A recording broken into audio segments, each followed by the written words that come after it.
stand behind. Your question. Mr. Deedat, bonjour. My name is Shani. I come from France. I'm here with some Muslim friends from Aberdeen.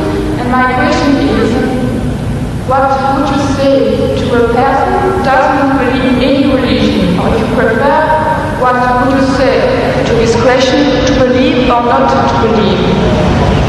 What was it? Just without the mic. The question is not directly relevant, however, I'll put it to the speaker and see if he's prepared to answer. The question is, what is your opinion, or what is the Islamic perspective relating to a person who does not believe in religion? Is that the gist of your question? Not exactly. I'm here with some Muslim friends, and I am not convinced in Islam. And I would like to know what you would say to a person who is a non-believer when this person says to you, believe or not to believe? Oh, yes, all right. If one is questioned by a non-believer, and the question is, what do you say about believing or not believing? What is the Islamic perspective? You see, there is a person who every person ought to believe. He believes in something, right or wrong. There is a type of person who doesn't believe. He said, I don't believe that there is God. He says, I'm an atheist. Or the guy says, I'm an agnostic. Now, each and every one, according to religion, whether any religion, you ought to believe. You ought to believe. If you don't believe, then you are a non-believer. You are against the laws and commandments of God. So as such, you will perish.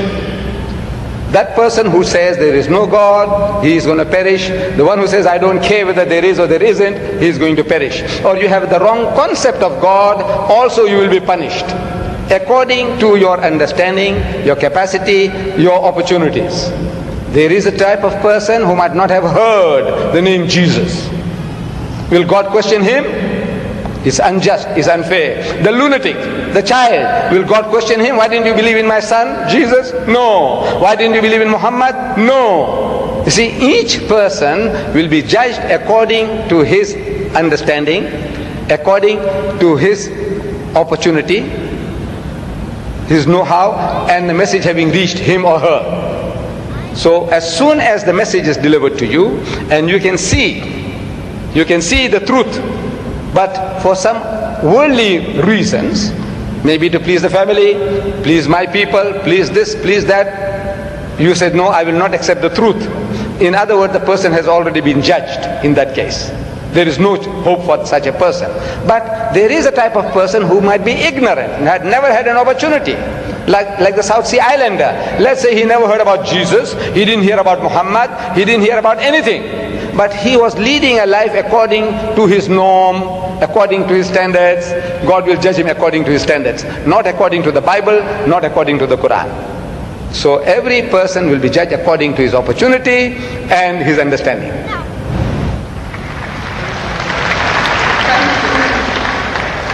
Ladies and gentlemen, we unfortunately have just about a minute left of question time. All good things have to come to an end, so we can only accommodate one further question. Mr. Deedat, I have impression, but my question has been misunderstood. I didn't want to challenge you or to hurt you. I just wanted to ask you for some advice for a person who doesn't believe. I just wanted also to ask you for advice because I am not a believer. I would want to believe in Islam, but I just want some advice. Yes,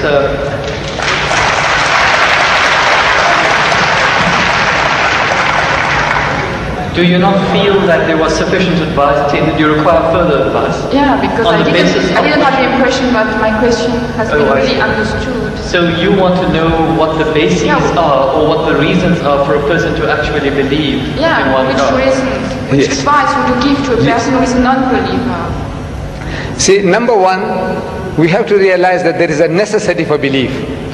If you don't believe, you can't move an inch. You can't bat an eyelid. We believe. The very fact that you believe that if you come there, stand before the mic, and when you utter the words will reach me. If you didn't believe, you wouldn't have taken that step. If you didn't believe that you will be visiting this hall and listening to a lecture, you wouldn't have come. So belief is fundamental, is basic to any move that you make. Now, without belief in what? That there is a creator. Number one, that somebody made this machine. Man, woman, he made it. And that this machine is not given without instructions. Every machine carries with it instructions. Never mind how simple that mechanism is, you get instructions. Your washing machine, your hair dryer, your motor car, anything, everything, you need a book of instructions. This most complicated mechanism, the human being, created and left without instructions? We says, no, he has to be given instructions. And God Almighty, we believe that there is a creator, and this creator through his messengers, one of us, he has been conveying those messages to us, directions, instructions to us. Whether those instructions remain in the pristine purity or not, that is something that is now debatable. But the instructions were given, and it is through those instructions alone can man find ethics, can man find morality. Without these instructions, there is no ethics and there is no morality. Man, being an animal by nature, he will behave like animals.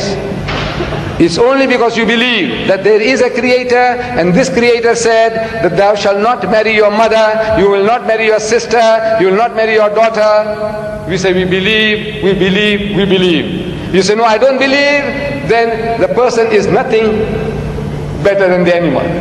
See, the dogs and pigs, the way they behave, he said, well, I behave just the same because I'm an animal also. So you have to believe. But now what are you going to believe? Where is the source of that belief? Instructions which is not contaminated, which is not spoiled. In the origin we say all prophets of God, all messengers of God were divinely ordained. But the messages, because they were not preserved, God sent messengers after messengers.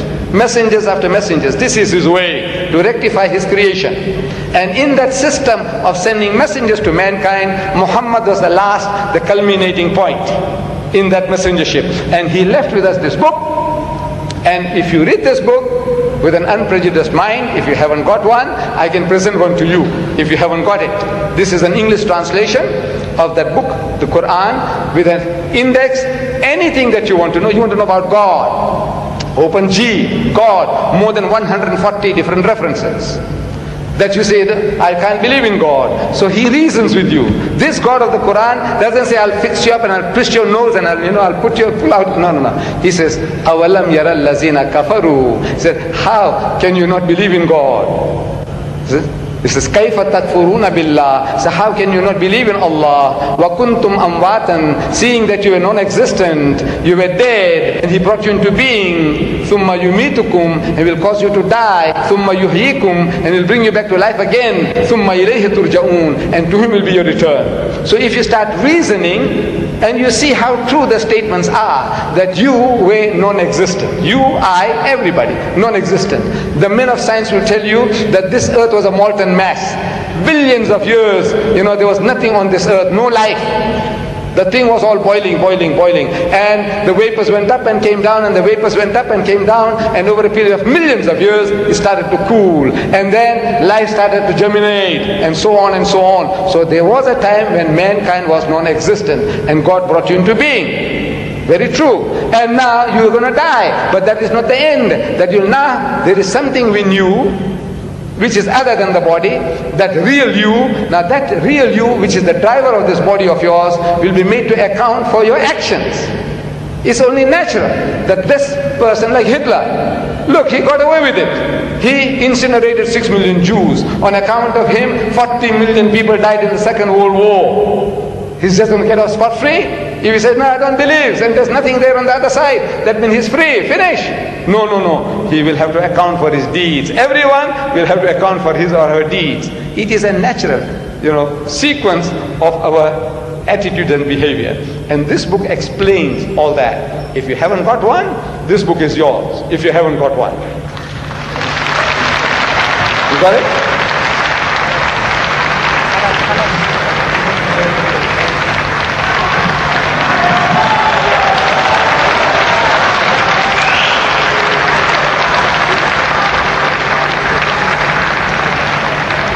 Ladies and gentlemen, unfortunately, all good things have to come to an end. We're at the end of our time span, we cannot accommodate any further questions. Whilst we'd like to do